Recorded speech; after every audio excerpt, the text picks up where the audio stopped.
एक इंसान की जिंदगी में सबसे खतरनाक चीज क्या है? अगर हम गौर करें, हमारी जिंदगी में सबसे खतरनाक अगर कोई चीज है, सबसे डेंजरस, सबसे हानिकारक, सबसे नुकसानदेह अगर कोई चीज है, तो उस चीज का नाम है गुनाह। भाई, जो चीज आपको अल्लाह से दूर कर दे, जो चीज आपको शैतान की गोद में ले जाके बिठा दे, जिस चीज की वजह से कयामत के दिन आप नाकाम हो जाए, वो चीज आपके लिए कभी फायदेमंद नहीं हो सकती। वो दुनिया की सबसे खतरनाक चीज।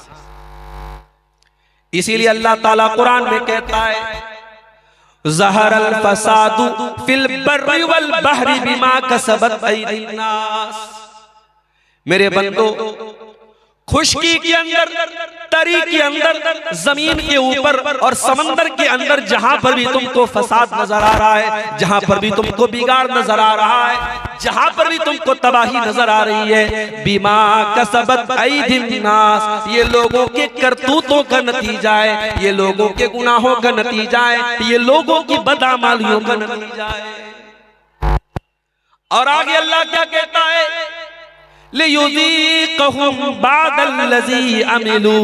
मेरे बंदो, ये मुसीबतें जो तुम देख रहे हो, ये आफतें जो तुम देख रहे हो, ये परेशानियां जो तुम देख रहे हो, ये तुम्हारे बाज़ अमाल की सजा है, ये हर गुनाह की सजा नहीं है। अगर अल्लाह हर गुनाह की सजा दे दे, मा तरका अला ज़ारिहा मिन दाब्बा, तो जमीन के ऊपर कोई जानदार ही बाकी न बचे। कुछ गुनाहों की सजा अल्लाह दुनिया में देता है, मुसीबतों की शक्ल में, परेशानियों की शक्ल में, तबाही की शक्ल में। इसका मतलब यह हुआ कि कायनात में जहां पर भी बिगाड़ नजर आ रहा है, उसके पीछे रीजन क्या है, कारण क्या है, वजह क्या है? इंसान के गुनाह है, इंसान की नाफरमानी है। और आगे बढ़िए, कुरान का पहला पारा उठाइए, वकुलना या आदम उस्कुन अंत व ज़ौजुकल जन्ना फकुला रगदन मिन हैसु शि'तुमा वला तक़रबा हाज़िहि शजरा। ऐ आदम, जन्नत में आराम से अपनी बीवी के साथ, हव्वा के साथ तुम रहो, जो चाहे खा लो, जो चाहे पी लो, जहां चाहे मौज मस्ती करो, लेकिन ऐ आदम है हुआ, इस पेड़ के करीब न जाना, इस दरख्त के करीब न जाना। अल्लाह ने मना कर दिया एक पेड़ के बारे में, इस पेड़ के करीब मत जाना। अब हमारा नौजवान क्या पूछता है, शेख साहब उस पेड़ का नाम क्या था, तुझे खाना है क्या? क्यों पूछता है? हमारी आदत है फजूल सवालात करने की, जिस सवाल का कोई मकसद नहीं वो सवाल करते हैं। आदम अलैहिस्सलाम को अल्लाह ताला ने एक पेड़ के करीब जाने से मना किया। पेड़ किस चीज का था, इसका क्या मतलब है? अल्लाह ने पेड़ का नाम नहीं लिया है, हमें जानने की जरूरत भी नहीं। अल्लाह ने कहा आदम ऐ हव्वा, इस पेड़ के करीब न जाना, अगर जाओगे फतकूना मिनज़्ज़ालिमीन, तो तुम जालिमों में से हो जाओगे। फ़अज़ल्लहुमा अश-शैतानु अन्हा फ़अख़रजहुमा मिम्मा काना फ़ी। शैतान ने हमारे बाप आदम को और हमारी माँ हव्वा को, दोनों को बहका दिया। अवाम में ये बात मशहूर है कि इब्लीस ने हजरत हव्वा को बहकाया और हजरत हव्वा ने आदम को बहकाया। ये गलत बात है, ये कुरान के खिलाफ बात है। कुरान कह रहा है दोनों को बहकाया, दोनों की कॉमन गलती थी, सिर्फ हव्वा की गलती नहीं थी, ये आदम की भी गलती थी, ये हजरत हव्वा की भी गलती थी। अच्छा, शैतान ने ऐसे ही डायरेक्ट जाकर नहीं बहका दिया, शैतान दोस्त बन के आया, शैतान हमदर्द बन के आया और कहा ऐ आदम ऐ हव्वा, मैं तुमको एक पेड़ के बारे में बताता हूं, उस पेड़ के फल को अगर तुम खा लोगे, ऐ आदम ऐ हव्वा, तुम हमेशा हमेश के लिए जन्नत में रहोगे, हमेशा हमेश के लिए तुम जन्नत में रहोगे या फरिश्ते बन जाओगे। गौर करो, शैतान हमारे बाप आदम को बहका भी रहा है तो क्या कह के बहका रहा है? अंतकूना मलकैनी, ऐ आदम ऐ हव्वा, इस पेड़ को खा लो तुम फरिश्ते बन जाओगे। आदम अलैहिस्सलाम को ये ना समझ में आया कि अल्लाह ताला ने मेरा मकाम तो ये ये बनाया कि जब मुझे पैदा किया तो फरिश्तों को हुक्म दिया कि आदम के आगे सजदा करो, और शैतान मुझसे कह रहा है ऐ आदम तू इस पेड़ को खा जाओ तो तुम फरिश्ते बन जाओगे और हमेशा हमेशा जन्नत में रहोगे। अल्लाह ने उससे बड़ा मकाम दिया था, लेकिन शैतान ने ऐसी पट्टी पढ़ाई कि हमारे बाप आदम को समझ में नहीं आया। पता ये चला मेरे भाई, हम उसी आदम की औलाद हैं और हम भी शैतान के आगे बेबस हो जाते हैं और कमजोर पड़ जाते हैं और अक्सर शैतान की चालों में आ जाते हैं। और ये भी पता चला शैतान दुश्मन बनकर के नहीं आता, शैतान दोस्त बनकर के आता है। वक़ासमहुमा इन्नी लकुमा लमिनन नासिहीन, शैतान ने कसम खाई, कहा आदम मैं कसम खाता हूं अल्लाह की, मैं तुम्हारा भला चाहता हूं, मैं तुम्हारा बुरा नहीं चाहता। हमारे सामने कोई अल्लाह की कसम खा ले। मैं मार्केट में जाता हूँ, सामान खरीद लिया, सामान का रेट पूछा दुकानदार से, उसने कहा 100 रुपए का। मुझे लगा यार कुछ महंगा मिल रहा है, मैंने कहा यार 90 का दे दो। कहता है मौलवी साहब अल्लाह की कसम मैंने 80 का खरीदा। अब मौलवी साहब दुकान पर गए, दुकानदार ने अल्लाह की कसम खा ली, तो मौलवी साहब तो बेचारे मौलवी साहब होते हैं, अल्लाह का नाम सुन के पिघल जाते कि बेचारा कसम खा रहा है तो झूठ तो नहीं बोल रहा। अल्लाह वाले अल्लाह के नाम पर बड़ी आसानी से बेवकूफ बन जाते हैं। ये जुमला नोट कर लो, अल्लाह वाले अल्लाह के नाम पर बहुत आसानी से बेवकूफ बन जाते हैं। हैदराबाद जैसी सरजमीन पर मैं गया, वहां लोगों ने बताया मौलवी साहब बड़ी बड़ी दाढ़ी वाले और माथे पर सज्जे का निशान रखने वाले आज बिजनेस में हालत ये है, लाखों और करोड़ों का लोगों का माल लेकर के बैठे हुए हैं, दुकान बंद करके गायब है और लोग परेशान हैं। कितने लोगों ने माल बेचा है, पैसा लेने के लिए जा रहे तो दुकान बंद है, दाढ़ी इतनी बड़ी है और सज्जे का निशान इतना बड़ा है। आदमी धोखा खा गया कि इतना नेक इंसान है, ये तो फ्रॉड नहीं करेगा, ये तो धोखा नहीं करेगा। मेरे भाइयों, अल्लाह वाले अल्लाह के नाम पर बड़ी आसानी से बेवकूफ बन जाते। इब्लीस ने कसम खाई, कहा मैं तुम्हारी भलाई चाहता हूं। आदम अलैहिस्सलाम ने उसकी बात मान ली और उस पेड़ को खा लिया जिस पेड़ के करीब भी जाने से अल्लाह ने मना किया।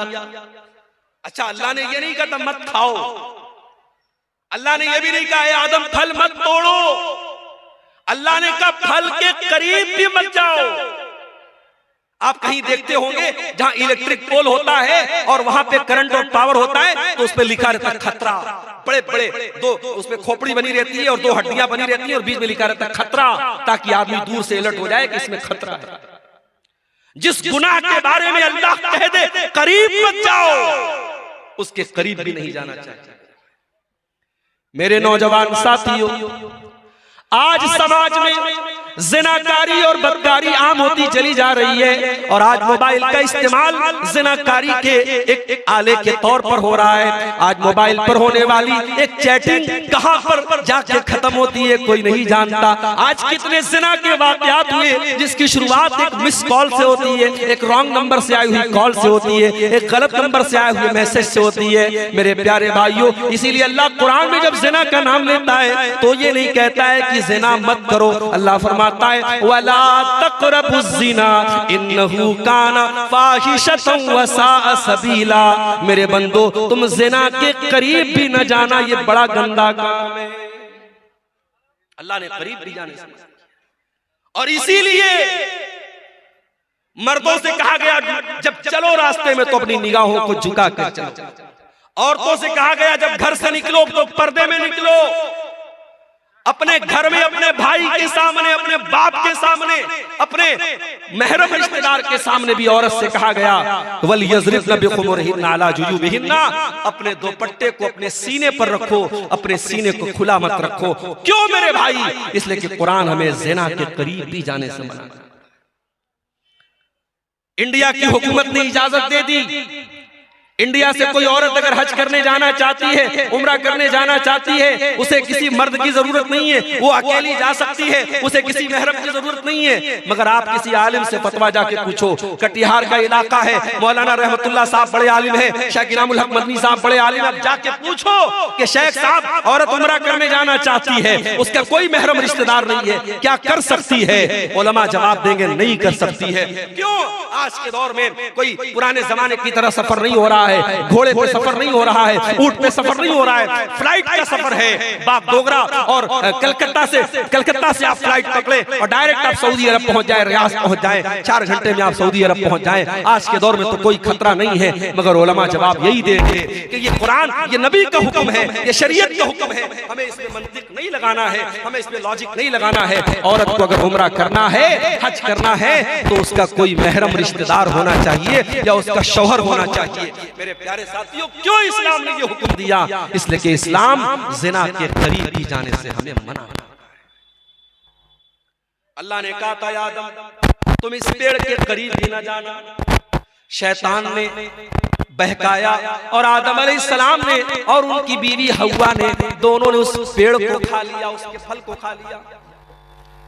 अब जैसे ही दोनों ने फल को खाया, कुरान क्या कहता है? फलम्मा ज़ाक़ा शजरत बदत लहुमा सौआतुहुमा व तफ़िका यक़सिफ़ानी अलैहिमा मिन वरक़िल जन्ना। दोनों ने जब उस पेड़ को खा लिया तो दोनों के बदन से कपड़े उतर गए और दोनों नंगे हो गए। हमारे बाप आदम भी नंगे हो गए, हमारी माँ हव्वा भी नंगी हो गई। हाय हाय, अब जैसे नंगे हुए, अच्छा इसका मतलब कि जन्नत में कपड़ा था, इसका मतलब कि जन्नत में कपड़ा था, दोनों कपड़ा पहने हुए थे,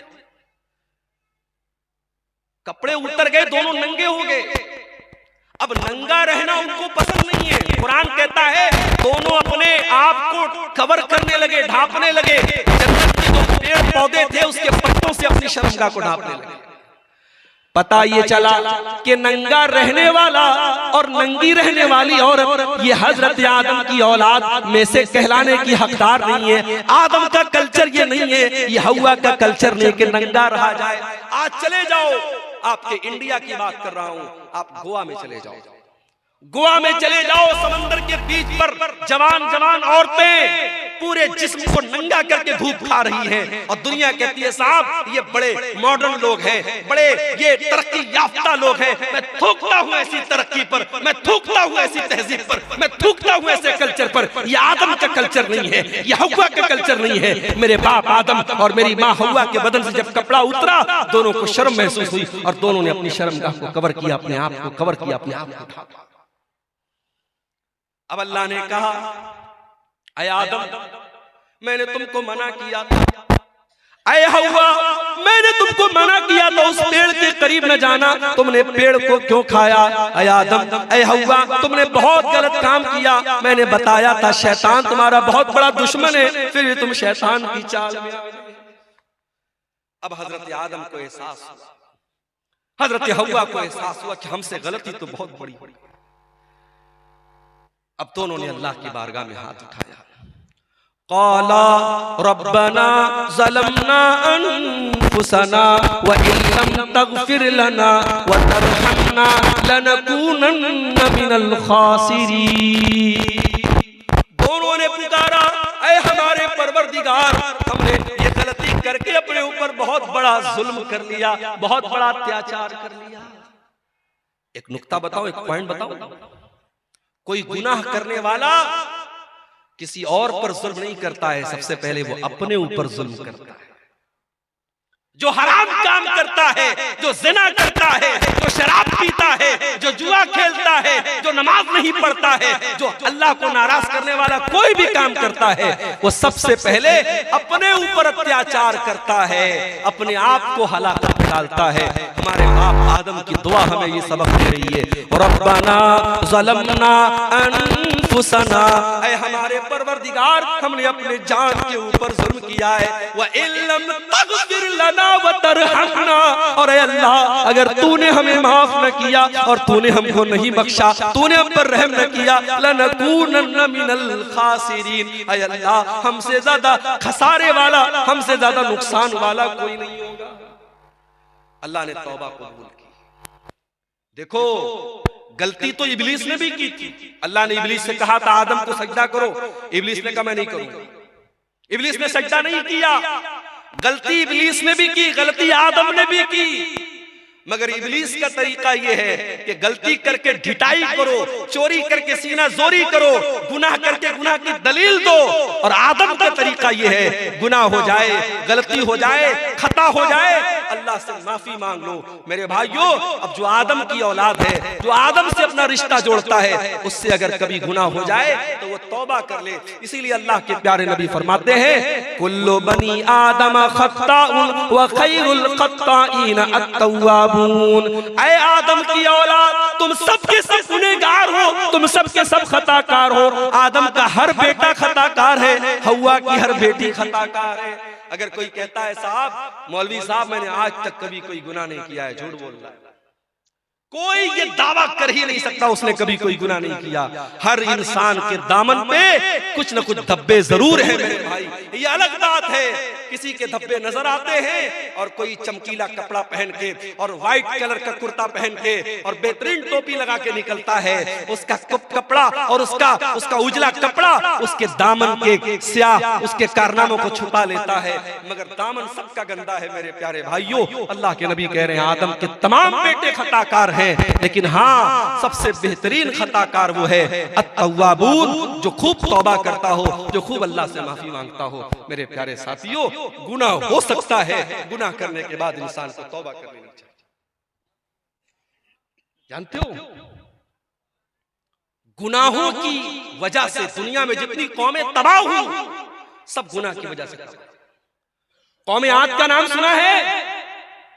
अरे आज ये दुनिया की वो ताकतें जो गरीब मजबूरों को मार रही है, बेकसूरों को मार रही है, जाके बता दो उनसे कभी दुनिया में कोई कौम याद भी आई? ऐसी कौम थी कि बड़े बड़े पहाड़ों को काट के मकान बनाती थी और कौम आद के लोग कहते थे, मन अशद्दु मिन्ना कुव्वा, हमसे पावरफुल कोई नहीं है, हमसे ताकतवर कोई नहीं है, हमसे शक्तिशाली कोई नहीं है। जानते हो अल्लाह ने अंजाम क्या किया? फ़अम्मा आदुन फ़उहलिकू बित्ताग़िया, अल्लाह ने ऐसा अज़ाब भेजा कि आसमान से कौम आद के ऊपर ऐसी चिंगाड़ की आवाज आई, ऐसी आवाज आई, उन आवाज को सुन करके उनके कान के साथ साथ उनके दिल भी फट गए, उनके कलेजे फट गए और वो वहीं पर मर गए। ऐसी आवाज आई आसमान से, अपने आप को ताकतवर कहने वाले कौम आद, उनके कलेजे फट गए और वो मरे पड़े रहे। व अम्मा समूदु फ़उहलिकू व अम्मा आदुन फ़उहलिकू बिरीहिन सरसरिन आतिया सख्खरहा अलैहिम सबअ लयालिन व थमानियत अय्यामिन हुसूमन फतरल कौम फीहा सरा। कौमे समूद के ऊपर अजाब आया, आसमान से आवाज आई, और कौमे आद के ऊपर क्या अजाब आया? अल्लाह ने 8 दिन लगातार ऐसी हवा चलाई, पटक पटक के अल्लाह ने मारा, और कौमे आद के लोग जमीन पे ऐसे मरे पड़े थे, उनकी खोपड़ी अलग है, उनका धड़ अलग है, उनका सर अलग है। अल्लाह कहता है खजूर के सड़े हुए तरों की तरह जमीन पे पड़े थे। ये अंजाम कौमे आद का हुआ। क्यों हुआ मेरे भाई? उन्होंने अल्लाह को नाराज किया था, उन्होंने गुनाह किया था। कौमे समूद का ये अंजाम क्यों हुआ? उन्होंने हजरत शुएब की, उन्होंने हजरत सालेह की नाफरमानी की थी, और अल्लाह के हुक्म से जो ऊँटनी आई थी उस ऊँटनी को उन्होंने कत्ल कर दिया था। जब जब धरती पर पाप हुआ है, जब जब धरती पर गुनाह हुआ है, धरती पर अल्लाह का अज़ाब आया है। और आगे बढ़ी, हजरत लूत अलैहिस्सलाम की कौम की हालत देखिए। ये आने वाले मुसाफिरों को लूट लिया करते थे, ये डाका डाला करते थे, और ये अपनी औरतों के बजाय मर्द मर्द के साथ अपनी शहवत पूरी करता था, मर्द मर्द से जिस्मानी ताल्लुक कायम करता था। ये इग़लाम बाजी किया करते थे, ये लौंडे बाजी किया करते थे, ये मर्द मर्द के साथ नाजायज काम किया करता था। आज भी समाज में ये गंदा काम करने वाले कान खोल करके सुन ले, इग़लाम बाजी करने वाला ये ज़िनाकारी से बड़ा गुनाह करता है। ज़िनाकारी करने वाला गलत कर रहा है, मगर इग़लामबाजी करने वाला बहुत गलत काम कर रहा है, वो अल्लाह के अजाब को दावत दे रहा है। हजरत लूत अलैहिस्सलाम की कौम ने जब ये गंदा काम किया तो जानते हो उनका अंजाम क्या हुआ? उनके ऊपर आसमान से पत्थरों की बारिश की गई और अल्लाह ने पूरी उनकी बस्ती को पलट दिया। और आज भी सऊदी अरब के सफर पे आप चले जाएं तो वहां आपको वो जगह मिल जाएगी, और वहां पे डेड सी के नाम से वो जगह है, और उस डेड सी जिसको कहते हैं बहरे मुर्दार, उस पानी के अंदर आज भी उस बस्ती के अवशेष पाए जाते हैं, उस इलाके की चीजें पाई जाती हैं जो हजारों साल पहले जिसको अल्लाह ताला ने अजाब भेजा था और पूरी बस्ती को उलट दिया था। मेरे भाइयों, इसने अल्लाह की फितरत को बदल दिया। जो काम औरत के साथ और बीवी के साथ करना चाहिए वह मर्द मर्द के साथ करता था। अल्लाह ने उसकी सजा क्या दी? अल्लाह ने आसमान से पत्थर बरसाया और पूरी बस्ती को उलट दिया। और आगे शुएब अलैहिस्सलाम को देखिए, उनकी कौम क्या करती थी? 420 करती थी, अपने तराजू में डंडी मारा करती थी, और 1 किलो सामान देना होता था तो 900 ग्राम दिया करती थी। नाप तोल में कमी किया करती थी, 420 किया करती थी। अल्लाह ने हजरत शुएब अलैहिस्सलाम की कौम पर आसमान से ऐसी बदली भेजी, उनको जब बारिश थम गई और गर्मी लगने लगी और आसमान में बदली नजर आई, उनको लगा कि बारिश होगी, वो जल्दी से बदली के नीचे जाके खड़े हो गए और बदली से आग बरसने लगी और पूरी बस्ती का काम खत्म हो गया। अल्लाह ताला ने ऐसा अजाब भेजा हजरत शुएब की कौम के ऊपर। मेरे भाइयों, इतिहास बताता है, कौमों की तारीख बताती है, जब जब धरती पर अल्लाह की नाफरमानी हुई है, गुनाह हुआ है, अल्लाह का अजाब आया। इसीलिए अल्लाह कुरान के 20वें पारे के लास्ट में फरमाता है, फकुल्लन अखज़ना बिज़ंबिही फमिनहुम मन अखज़तहु सैहतु वमिनहुम मन अरसलना अलैहि हासिबा वमिनहुम मन खसफना बिहिल अर्दा वमिनहुम मन अगरकना। मेरे बंदो, हमने हर कौम को जिसको हलाक किया उसके गुनाह की वजह से हलाक किया। किसी के ऊपर आसमान से पत्थर बरसाया, किसी के ऊपर आसमान से आवाज आई, और किसी को जमीन में धंसा दिया, और किसी को समंदर में डुबा डुबा के मार दिया। एक साहब थे, उनका नाम था फिरौन। वो क्या करता था? बच्चों को मरवा देता था, बच्चों को मरवा देता था। अच्छा, फिरौन का नाम हम सुनते हैं, कहते बड़ा जालिम, और इस्राइल का नाम आता है तो हमारे कुछ लोग यूट्यूब पर और ट्विटर पे कहते हैं आई स्टैंड विद इस्राइल, में इस्राइल के साथ खड़ा। अरे जालिमों, ये बहस छोड़ दो। इस्राइल में जुल्म किसके ऊपर हो रहा है, किस कम्युनिटी पर हो रहा है, किस कौम पर हो रहा है? ये सोचो, पिछले चंद महीनों में गाजा की सरजमीन पर हजारों छोटे छोटे बच्चे मार दिए गए। उनकी कटी फटी लाशें जाके देख लो मेरे भाई, आपके मुंह से निवाला न उतरेगा, आपके हलक से खाना न उतरेगा। अरे बच्चों की क्या गलती होती है मेरे भाई? बच्चे तो सबके प्यारे होते हैं। किसी कहीं स्कूल होता है रोड पर तो सरकार वहां पे बोर्ड लगाती है कि गाड़ी धीरे चलाइए, यहां बच्चों का स्कूल है। बच्चों के डॉक्टर के यहाँ जाओ तो बड़े बड़े वहां पे बोर्ड लगे रहते हैं, keep silent there are children, खामोश रहिए, यहां पर बच्चे हैं। बच्चों से हम इतना प्यार करते हैं, बच्चों का इतना ख्याल करते हैं। मेरा प्रोग्राम होने वाला है मेरठ की सरजमीन पर 17 तारीख को। अभी आज वहां से फोन आया कि परमिशन नहीं मिला। मैंने कहा क्यों नहीं मिला? बोले 18 तारीख को एग्जाम होने वाला है और प्रशासन ने कहा कि हम आपको परमिशन नहीं दे सकते, बच्चों को रात में एग्जाम की तैयारी करना होगा, आप लाउड स्पीकर लगाएंगे, बच्चे तैयारी नहीं कर पाएंगे। इतना बच्चों का लोग ख्याल करते हैं। हजारों लाखों बच्चे मार दिए, उनकी लाशें बेगौर दफन पड़ी है। और आज एक फिरौन, उसको लोग गाली देते बड़ा जालिम था। अरे फिरौन तो बच्चों को मरवाता था, बच्चियों को नहीं मरवाता था। उसको किसी ने बताया था कि तेरी हुकूमत में बच्चा पैदा होगा जो आगे चल के तेरी हुकूमत को खत्म कर देगा। अपने आप को रब कहता था, अपने आप को खुदा कहता था, मगर इतना बुज़दिल था। जब उसको बताया किसी ज्योतिषी ने कि तेरी हुकूमत में ऐसा बच्चा पैदा होगा, उसने ऑर्डर दे दिया, सारे बच्चों को मरवाने का ऑर्डर दे दिया। मगर अल्लाह की कुदरत देखो मेरे भाई कि उसने इतने बच्चों को मरवाया, मगर हजरत मूसा अलैहिस्सलाम को अल्लाह को बचाना था।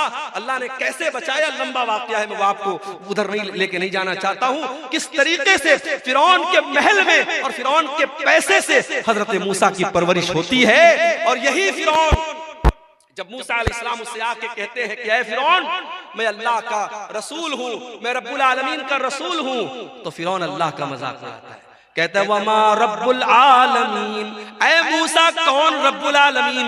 मैं सबका रब हूँ, मैं जिलाता हूँ, मैं मारता हूँ। वहाज़िहिल अन्हारु तजरी मिन तहती, ऐ मूसा मैं मिस्र का बादशाह हूँ और ये बड़ी बड़ी नदियाँ मेरे महल के पास से गुजरती हैं। मैं इन नहरों का मालिक हूँ, मैं इन नदियों का मालिक हूँ। ऐ मूसा तू तो ढंग से बोल भी नहीं सकता है, तू क्या मेरा मुकाबला करेगा?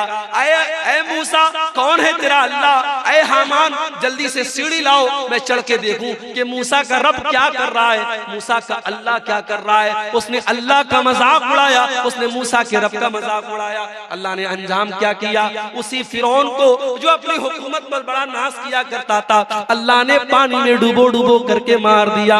वमिनहुम मन अगरकना, हमने बहुत सारे लोगों को जमीन में डुबा डुबा के मार दिया। अल्लाह का अज़ाब मेरे भाई गुनाहों की वजह से आता है। ये गुनाह बड़े खतरनाक होते हैं मेरे भाई। हमारे घर में कॉकरोच आ जाए हम दवा लाते हैं, हमारे कमरे में चूहा आ जाए हम चूहे को पकड़ने की मशीन लाते हैं। क्यों? क्योंकि हम ये मानते हैं कि हमें नुकसान पहुंचा रहा है। ये चूहे हमारे खाने पीने की चीजों को कतर जाएंगे, हमारे कपड़ों को बर्बाद कर देंगे, हम उनके लिए इंतजाम करते हैं। मेरे भाई हम चूहों को भगाने का इंतजाम करते हैं, हम कीड़ों को भगाने का इंतजाम करते हैं, हम मच्छरों के लिए मच्छरदानी का इंतजाम करते हैं। और दुनिया की सबसे खतरनाक चीज है गुनाह। हम गुनाह से बचने की कोई कोशिश नहीं करते। सबसे खतरनाक चीज है गुनाह मेरे भाई। और जानते हो गुनाह का असर बॉडी पर बाद में पड़ता है, गुनाह का असर सबसे पहले दिल पर पड़ता है। और नोट कर लो मेरी बात, मैं नौजवानों से कहना चाहता हूं, कभी खूबसूरती पर नाज मत करना, कभी अपने हुस्न पर नाज मत करना। अल्लाह को खूबसूरती और हुस्न से मतलब नहीं है, अल्लाह को तुम्हारे दिल से मतलब है। इन्नल्लाह ला यंजुरु इला सुवरिकुम व अजसामिकुम, अल्लाह के नबी फरमाते हैं अल्लाह तुम्हारे चेहरों को नहीं देखता है, अल्लाह तुम्हारे जिस्म को नहीं देखता है, अल्लाह तुम्हारे दिल को देखता है। इसीलिए अल्लाह के नबी फरमाते हैं इंसान की बॉडी में, इंसान के शरीर में एक हिस्सा ऐसा है, इज़ा सलुहत सलुहल जसदु कुल्लुहु, अगर वो सही है तो इंसान की बॉडी सही है, अगर वो गड़बड़ है तो इंसान की बॉडी गड़बड़ है। अला वहियल क़ल्बु, अल्लाह के नबी अपने सीने की तरफ इशारा करके फरमाते हैं ओ लोगों वो दिल है, वो दिल है, वो दिल है।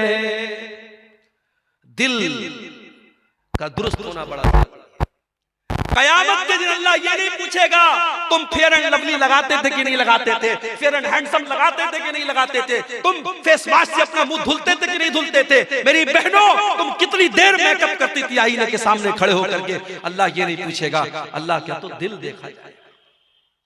इसीलिए इब्राहीम अलैहिस्सलाम दुआ करते हैं ऐ परवरदिगार वला तुखज़िनी यौम युबअसून यौम ला यनफ़उ मालुन वला बनून इल्ला मन अतल्लाह बिक़ल्बिन सलीम। ऐ अल्लाह मुझे तू कयामत के दिन रुसवा न करना, मुझे तू कयामत के दिन जलील न करना। ऐ अल्लाह कयामत के दिन ना माल काम आएगा ना औलाद काम आएगी। ऐ अल्लाह कयामत के दिन तो वही कामयाब होगा जो साफ सुथरा दिल लेकर के आएगा। जब इंसान गुनाह करता है तो दिल नापाक हो जाता है, दिल गंदा हो जाता है, सबसे पहले दिल पर असर पड़ता है। इसीलिए कुरान का पहला पारा उठाओ, अल्लाह ताला जब यहूदियों के गुनाहों का तस्करा करता है, जब यहूदियों की नाफरमानियों का तस्करा करता है तो अल्लाह क्या फरमाता है, सुम्मा क़सत क़ुलूबुकुम मिन बादि ज़ालिका फ़हिय कल हिजारति औ अशद्दु क़स्वा। ऐ यहूदियों तुमने इतने गुनाह किए, तुमने इतनी नाफरमानियां की कि तुम्हारे दिल तो पत्थरों से भी ज्यादा सख्त हो गए। व इन्न मिनल हिजारति लमा यतफज्जरु मिनहुल अन्हार, अरे पत्थर तो कुछ ऐसे भी होते हैं पत्थर के अंदर से नहर जारी होने लगती है। व इन्न मिनहा लमा यशक्ककु फयखरुजु मिनहुल मा, अरे पत्थर तो कुछ ऐसे भी होते हैं पत्थर में से सुराख हो जाता है, पत्थर में से पानी निकलने लगता है। व इन्न मिनहा लमा यहबितु मिन खशियतिल्लाह, और पत्थर तो कुछ ऐसे भी होते हैं जो अल्लाह के खौफ से झुक जाते हैं, मगर इंसान का दिल जब सख्त हो जाता है तो पत्थर से भी ज्यादा कठोर हो जाता है। गुनाह से बचाओ मेरे भाई। गुनाह इंसान के दिल को सख्त बना देता है।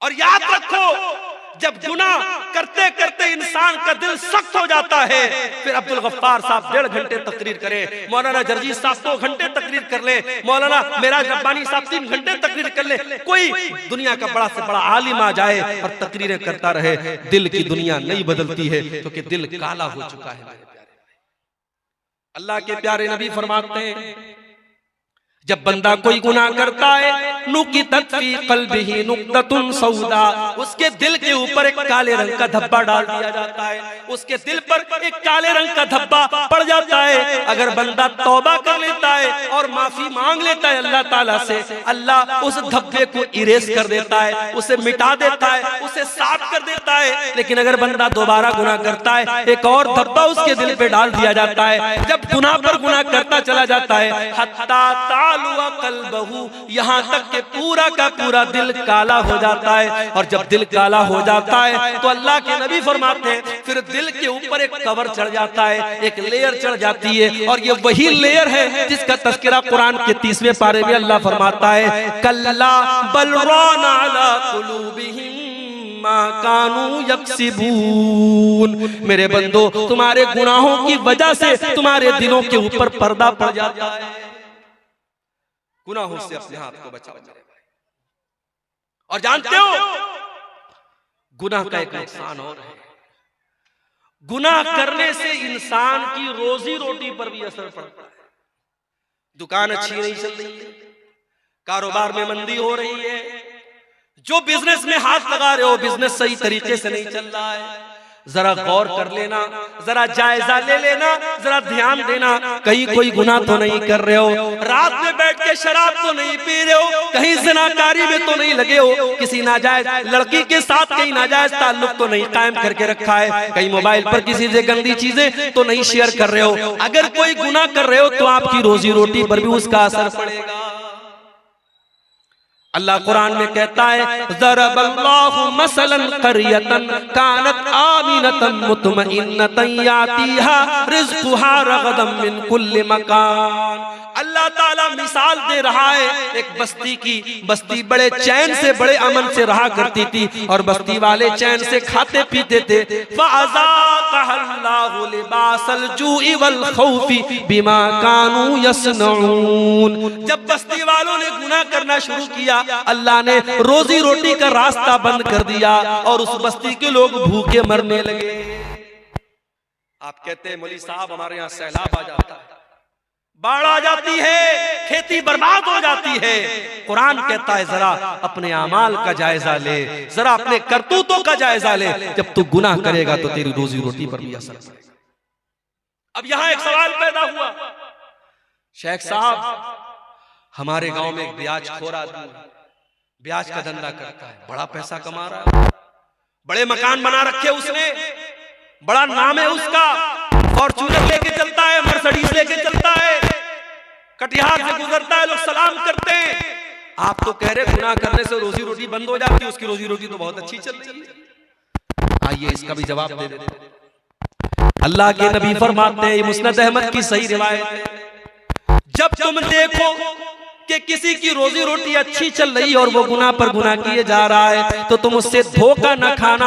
अल्लाह उसको ढील दे रहा है, अल्लाह उसको मोहलत दे रहा है, और एक दिन अल्लाह ताला अपनी रस्सी को टाइट करने वाला है। और उसके बाद अल्लाह के नबी कुरान की आयत पढ़ते हैं, फलम्मा नसू मा ज़ुक्किरू बिही फतहना अलैहिम अबवाब कुल्लि शै हत्ता फरिहू बिमा ऊतू। अल्लाह फरमाता है जो हमारी नाफरमानी करते हैं हम उनको बहुत नवाजते हैं, बहुत दौलत देते हैं, खूब रुपया पैसा देते हैं। हत्ता नसू मा ज़ुक्किरू बिही, यहाँ तक के जब वो अल्लाह ताला की नसीहत को भूल जाते हैं, अखज़नाहुम बग़ततन फ़इज़ा हुम मुब्लिसून, हम अचानक उसको पकड़ लेते हैं और फिर वो हलाक हो जाता है।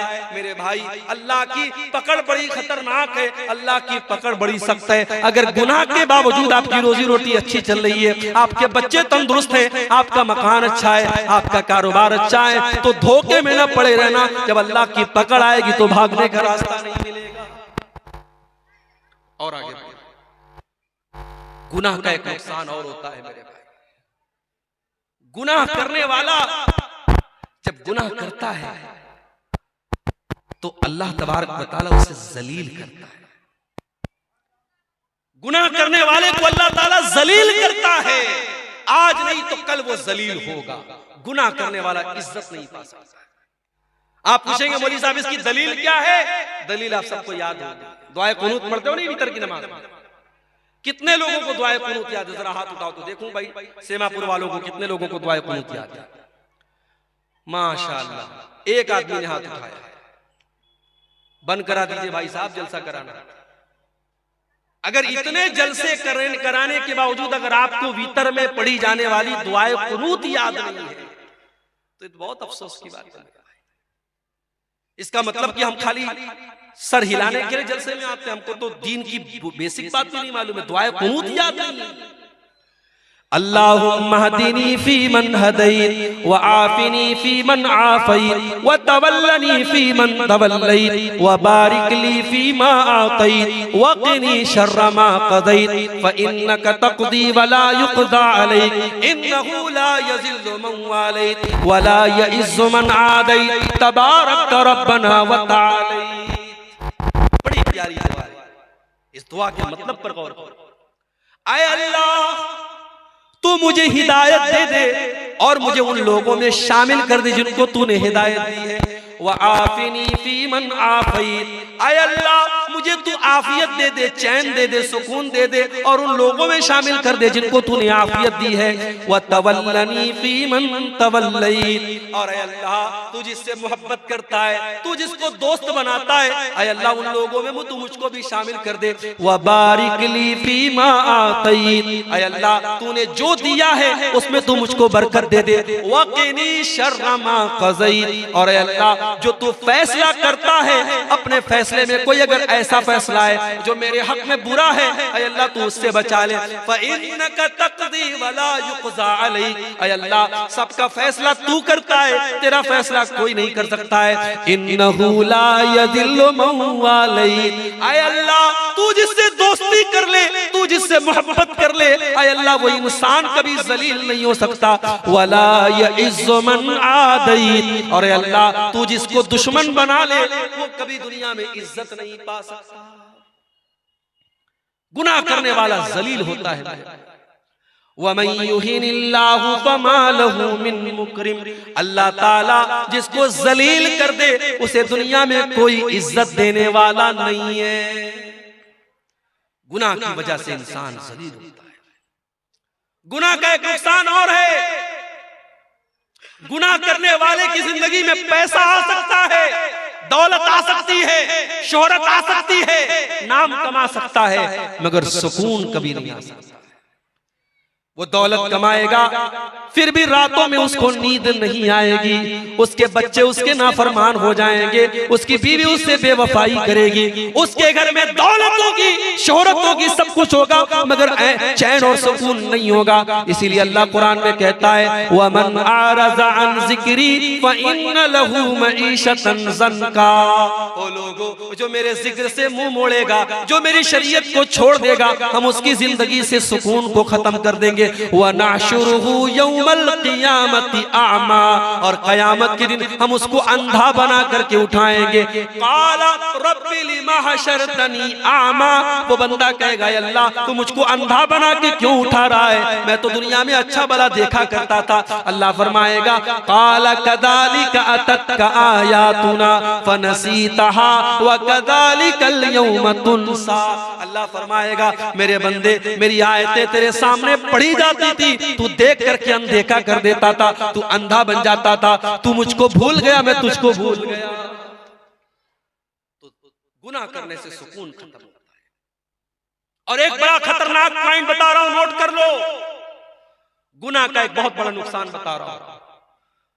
गुनाह करने वाला नेकी से महरूम हो जाता है। आज के दौर में कोई कहता है साहब फजर में नींद नहीं खुलती, क्यों नहीं खुलती भाई? तुमको 3 बजे कटिहार से ट्रेन पकड़नी है, गुवाहाटी जाना है, बनारस जाना है, दिल्ली जाना है, तो 2 बजे उड़ जाता है और अपने घर से निकलता है कि मुझे कटिहार 1 घंटा पहले निकलना है, ट्रेन मुझे पकड़नी। कैसे उड़ जाता है? फजर में नहीं उठता है। क्यों नहीं उठता है? गुनाह की वजह से अल्लाह तुझे फजर की नमाज से महरूम कर रहा है। याद रखो मेरे भाई, जब इंसान गुनाह करता है अल्लाह ताला उससे अच्छे काम की तौफीक छीन लेता है।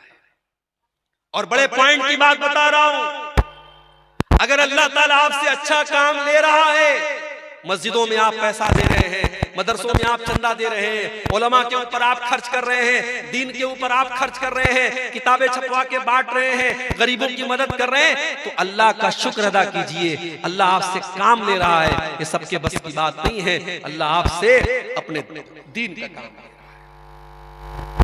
इंसान जब गुनाह करता है अल्लाह तबारक व तआला उसे नेकी से महरूम कर देता है। जंगे तबूक का मौका याद करो, इस्लाम के अंदर एक ऐसी जंग भी लड़ी गई, दुश्मन से कोई लड़ाई नहीं हुई, कोई जंग नहीं हुई, मगर अल्लाह के नबी के दौर में जो लड़ाइयां और जो जंगें हुई उसमें गज़वे तबूक का नाम आपको बहुत आगे आगे नजर आएगा। ये वो जंग थी जिसमें अल्लाह के नबी ने सहाबे किराम को, अल्लाह ताला ने ईमान वालों के ईमान को परख लिया था। 700 किलोमीटर का सफर करना था, मदीना से 700 किलोमीटर दूर जाना था और उस दौर की सुपर पावर से मुकाबला करना था, रोमन एम्पायर से मुकाबला करना था। अल्लाह के नबी की आदत थी जब लड़ाई के लिए घर से निकलते थे तो सहाबा को सही डायरेक्शन नहीं बताते थे। पूरब जाना होता था कहते थे पश्चिम जाना है, उत्तर जाना होता था कहते थे दक्षिण जाना है। अल्लाह के प्यारे नबी सही डायरेक्शन नहीं बताते थे, मगर जंगे तबूक एक ऐसी जंग है अल्लाह के नबी ने बिल्कुल सही डायरेक्शन बताया था और कहा था, ऐ मेरे सहाबा हमें तबूक जाना है, हमें मदीना से 700 किलोमीटर दूर जाना है, हमें इस रास्ते पर जाना है। गर्मी का मौसम था, खजूरों के पकने का टाइम था। उस जंग में बहुत सारे मुनाफिक लोग नहीं गए, बहुत सारे मुनाफिक लोग नहीं गए, 2-4 सच्चे मुसलमान भी नहीं गए अपनी काहिली की वजह से। उन्होंने बात की अल्लाह से तौबा कर ली, लेकिन जो मुनाफिक लोग थे, जो बेईमान लोग थे, जो कामचोर लोग थे, जो अल्लाह और उसके रसूल को धोखा देने की कोशिश करते थे, जब अल्लाह के नबी वापस आए तो अब ये आके बहाना कर रहे, कोई लंगड़ा के आ रहा है, ऐ अल्लाह के नबी मेरी तो पैर में बहुत दर्द था, मैं इसलिए नहीं जा पाया, और ऐ अल्लाह के नबी मेरे पास पैसा नहीं था, मेरे पास ये नहीं था, मेरे पास वो नहीं था। अल्लाह के नबी कहते थे अच्छा भाई चलो ठीक है, जाओ जाओ, तुमको माफ किया, तुमको माफ किया। अल्लाह के नबी कह के नजरअंदाज कर देते थे। नबी ने तो माफ कर दिया, नबी ने नजरअंदाज कर दिया, मगर कुरान में अल्लाह ने उन मुनाफिकों की पोल खोल दी। अल्लाह ने फरमाया वलौ अन्नहुम अरादुल खुरूज लअद्दू लहू उद्दतन, ऐ मेरे नबी अगर ये मुनाफिक लोग आपके साथ जाना चाहते तो तैयारी करते, इन्होंने कोई तैयारी नहीं की, ये कोई तैयारी इन्होंने नहीं की। इसका मतलब कि ये झूठ बोल रहे हैं, ये कामचोर लोग हैं, ये अल्लाह की इबादत से भागने वाले लोग हैं। वलौ अन्नहुम अरादुल खुरूज लअद्दू लहू उद्दतन वलाकिन करिह ऐ नबी इन मुनाफिकों को अल्लाह ताला ने महरूम कर दिया, ये चाहते तब भी आपके साथ जा नहीं सकते थे, अल्लाह ने इनको बिठा दिया। मेरे भाई अगर फजर की नमाज के लिए आपको अगर उठने का इरादा होता, 5:30 बजे फजर की अजान होने वाली है, 5:15 बजे का आप अपने मोबाइल पर अलार्म सेट करते और 5:15 बजे उठ करके आप मस्जिद में आते। जब मुअज्जिन अस्सलातु खैरुम मिनन नौम की आवाज देता, आपके कानों में वो आवाज पड़ती। जब आपने इरादा ही नहीं किया, जब आपका मन ही नहीं था, जब आपने उसके बारे में सीरियस उसको लिया ही नहीं, तो अल्लाह आपसे उसकी तौफीक क्यों देगा। इसीलिए हजरत फुज़ैल इब्न अयाज कहा करते थे कि अगर तुम रात में तहज्जुद की नमाज ना पढ़ सको और नेकी का काम ना कर सको तो जरा गौर करना, फ़अलम अन्नका मुक़ब्बलुन क़ब्बलत ज़ुनूबुका, तो समझ लेना कि तुम्हारे गुनाहों ने तुमको जकड़ लिया है, तुम अपने गुनाहों के बंधन में बंधे हुए हो। मेरे भाइयों अपने आप को गुनाहों के बंधन से मुक्त करो, जब तक गुनाहों के बंधन में हम बंधे रहेंगे अल्लाह ताला नेकी की तौफीक हमको नहीं देगा। अब 2-3 चीजें और बयान करके बात खत्म कर रहा हूं। गुनाह करने वाला जब गुनाह करता है, नोट कर लो मेरी बात, गुनाह करने से दुश्मनी बढ़ती है, नफरत बढ़ती है। 2 दोस्तों में दरार पैदा क्यों होती है? गुनाह की वजह से। 2 रिश्तेदारों में फूट क्यों पड़ती है? गुनाह की वजह से। अल्लाह के नबी फरमाते मा तवाद इस्नानी, जब दो लोग एक दूसरे से मोहब्बत करते हैं, जब दो लोग एक दूसरे से दोस्ती करते हैं, ताल्लुक कायम करते हैं, जब दो लोग एक दूसरे से मोहब्बत करते हैं, उनके दरमियान नफरत तब पैदा होती है जब दोनों में से कोई एक अल्लाह को नाराज करता है। जब कोई गुनाह का काम करता है तो दोस्ती टूट जाती है। एक मिसाल दूं आपको, रमजान आने वाला, रमजान के अंदर एक रात है शबे कद्र। एक रात की फजीलत यह है 1000 महीनों से बेहतर है। 1000 महीने में कैलकुलेट करोगे कैलकुलेटर पर 84 साल। क्या मतलब? एक रात में कुरान पढ़ोगे सवाब मिलेगा 84 साल कुरान पढ़ने से भी ज्यादा। एक रात नमाज पढ़ोगे 84 साल नमाज पढ़ने से ज्यादा सवाब मिलेगा। ये शबे कद्र की फजीलत है। अब मैं आपसे पूछता हूं कौन सी रात शबे कद्र है? मौली साहब नहीं पता। इतना पता है रमजान के आखिरी अशरे की किसी एक रात में है, लेकिन कौन सी रात है नहीं पता। जानते हो शबे कद्र कौन सी रात है? ये इल्म अल्लाह ताला दुनिया में उतारने वाला था, मगर दो सहाबी आपस में लड़ पड़े तो अल्लाह ताला ने इस इल्म को उठा लिया। अगर वो न लड़े होते और आपस में इख्तिलाफ न किया होता उन्होंने शबे कद्र के बारे में, तो अल्लाह ताला एग्जैक्ट बता देता कि 25वीं रात शबे कद्र है या 27वीं रात शबे कद्र है या 23वीं रात शबे कद्र है। दो लोगों ने झगड़ा किया, अल्लाह ने शबे कद्र का इल्म दिया। इख्तिलाफ हमेशा, जब इंसान गुनाह करता है तो इख्तिलाफ पैदा होता है मेरे। इसीलिए अल्लाह के नबी जब नमाज खड़ी होती थी सहाबे किराम से कहा करते थे अकीमू सुफूफकुम, मेरे सहाबा नमाज सही कर लो, सफे दुरुस्त कर लो। ऐ मेरे सहाबा अपनी सफों को दुरुस्त कर लो। लतुकीमुन्ना सुफूफकुम औ लयुखालिफन्नल्लाहु बैना कुलूबिकुम, ऐ मेरे सहाबा तुम अपनी सफों को सीधा नहीं करोगे तो अल्लाह ताला तुम्हारे दिलों के बीच में दूरी पैदा कर देगा। यानी एक सुन्नत आप छोड़ेंगे नमाज के अंदर, अगर सबको सीधा नहीं करेंगे और कदम से कदम और कंधे से कंधा मिला के खड़े नहीं होंगे तो अल्लाह ताला दिल में दूरी पैदा कर देगा। और आज दूरी पैदा हो गई है मेरे भाई। वीडियो देखा आपने फेसबुक के ऊपर, यूट्यूब के ऊपर वीडियो आ गया है।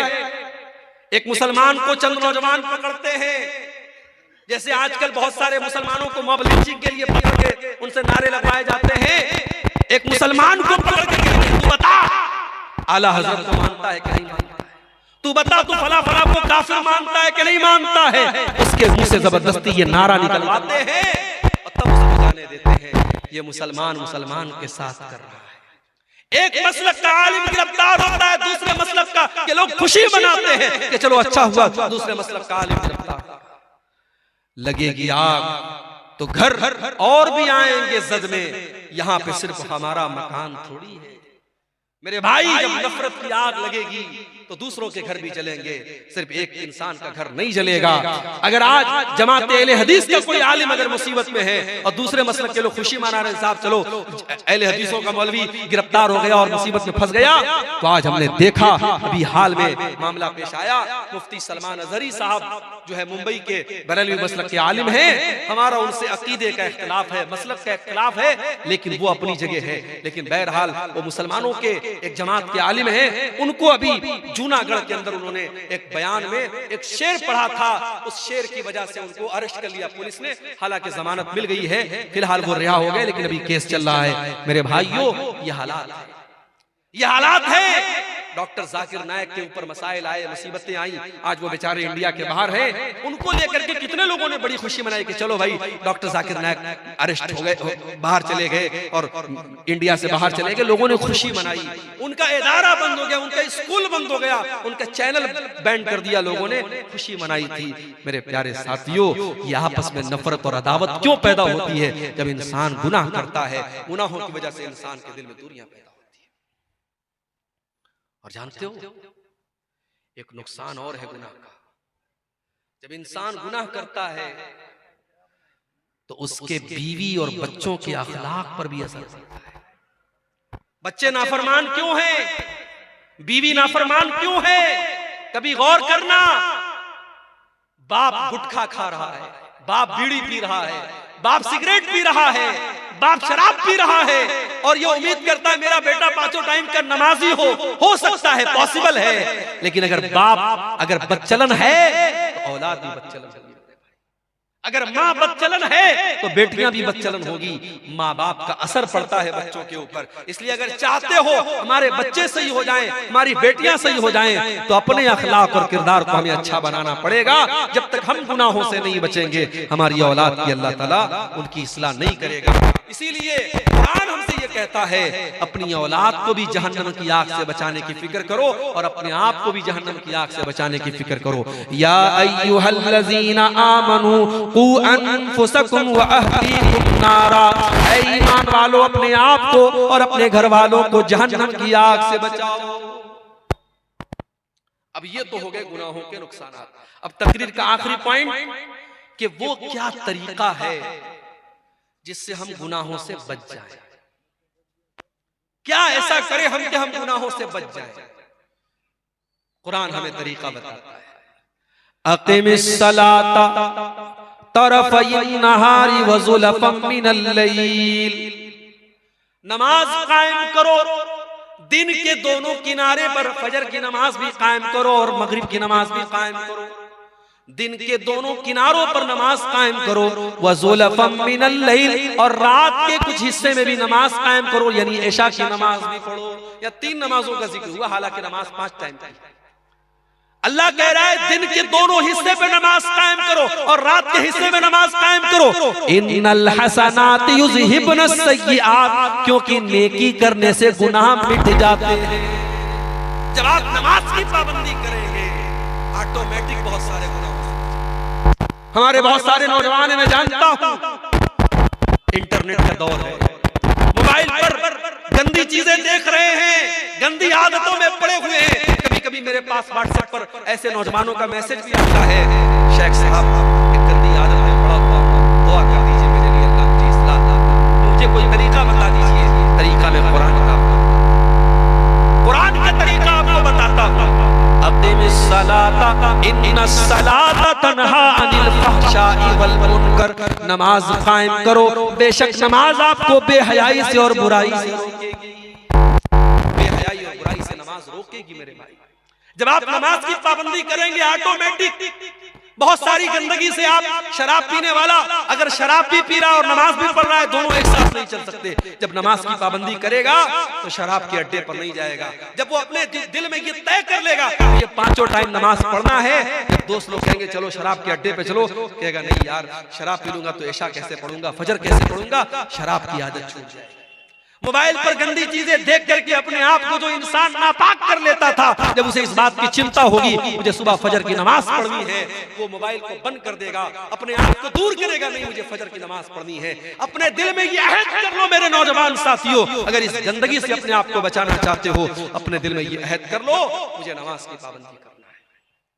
और एक चीज और बता देता हूं, कभी आपने देखा होगा कैमरा लगा होता है एयरपोर्ट पर, कटिहार स्टेशन पे भी लगा हुआ है, पटना स्टेशन पर भी लगा हुआ है, बड़े बड़े मॉल में लगा होता है। कैमरा क्यों लगा रहता है? उस कैमरे का नाम क्या होता है? CCTV camera, security camera. उस कैमरे का मकसद क्या होता है? चोर चोरी करने के पहले सोच ले तेरी रिकॉर्डिंग हो रही है, किसी लड़की को छेड़ने वाला सोच ले तेरी तस्वीर आ रही है कैमरे के अंदर। कैमरा का डर चोर को खबरदार कर देता है, छेड़ने वाले को खबरदार कर देता, नहीं गलत काम मत करना, कैमरा रिकॉर्ड कर रहा है। दुनिया के कैमरे से डरने वालों, अल्लाह का कैमरा भी ऑन है 24 घंटे। अल्लाह की नजर तुम्हारे ऊपर 24 घंटे है। अल्लाह के फरिश्ते अपने कैमरे में सब रिकॉर्ड कर रहे हैं और अल्लाह का कैमरा कभी ऑफ होने वाला नहीं है। व इन्ना अलैकुम लहाफिज़ीन किरामन कातिबीन यअलमून मा तफ़अलून, मेरे किरामन कातिबीन तुम्हारी एक एक एक्टिविटी को रिकॉर्ड कर रहे हैं, एक एक अमल को लिख रहे हैं। मा यल्फिज़ु मिन क़ौलिन इल्ला लदैहि रक़ीबुन अतीद, बंदा जब अपने मुंह से कोई लफ्ज भी निकालता है फरिश्ते उसको भी रिकॉर्ड करते हैं। मेरे प्यारे साथियों, जब ये दिल में डर पैदा होगा, अल्लाह का कैमरा सब रिकॉर्ड कर रहा है, इंसान गुनाहों से बचेगा। और गुनाहों से बचना है तो तीसरा काम ये करो, कुरान से अपना ताल्लुक जोड़ो।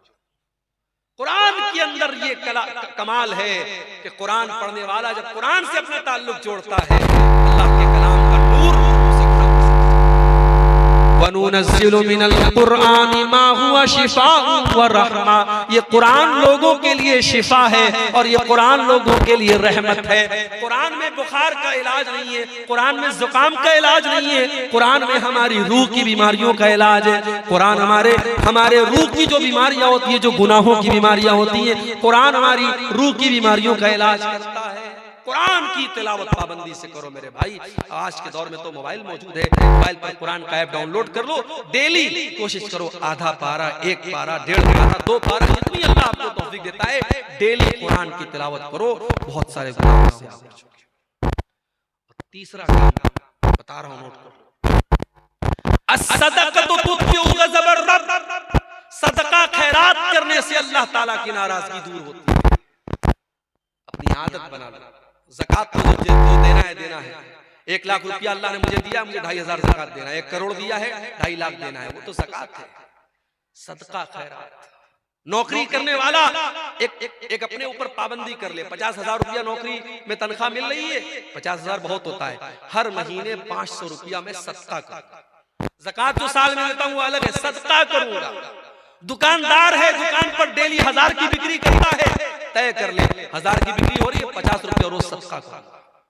सदका करने को अपनी जिंदगी की आदत बना लो।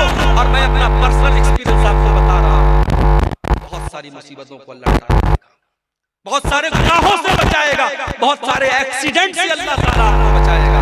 मैंने जिंदगी में तजर्बा किया है, सदका खैरात करने से अल्लाह ताला बहुत सारे मुसीबतों से और फिर भी अगर गुनाह